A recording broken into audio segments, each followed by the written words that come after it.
We live in an era where human rights is more talked about than individual responsibilities. This was discussed during the two-day workshop for youth in Kadavu as community advocates for human rights, jointly coordinated by the Office of the High Commissioner for Human Rights for the Pacific Region and United Nations Development Programme Pacific Office in Fiji. In our in-depth segment tonight, our reporter Stella Taoi was at this two-day training that discussed issues such as human rights, domestic and gender-based violence. According to the United Nations, 64.1% of women aged 15 and older in Fiji have experienced physical or sexual violence from an intimate partner in their lifetime. This is the second highest in the world. Speaking at the Human Rights and Community Advocacy Youth Training in Kadavu, the Human Rights and Anti-Discrimination Commission reiterates their stand on gender-based violence. The Commission is very firm on its stand in terms of domestic violence, and I'm sure that the statistics itself has showed that it has risen in the country, and this is one area I think with the workshop that has been done here in Kadavu will address the issue for these youths when they go back to their respective community. There will be the ears and the eyes on the ground in terms of stopping violence, maybe you would say, in the various villages and the communities they come from. The objective of the two-day workshop was for youth to understand the principles and concept of human rights and link it to domestic and gender-based violence.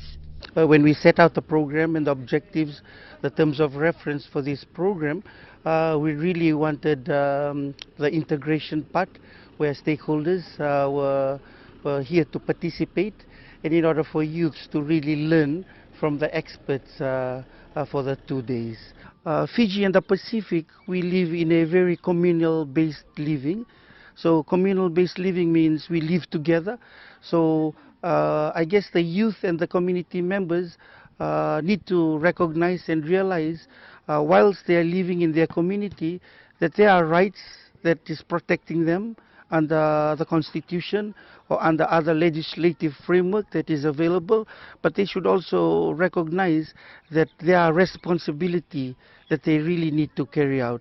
As youth, as a member of a family, I guess we need to recognize that we need to also play that responsibility in order to make our communities, maybe individually, our family, the community and the whole country to be a peaceful place to live in. The Human Rights and Anti-Discrimination Commission hopes to partner with other stakeholders to reach out to other youth groups to conduct more trainings.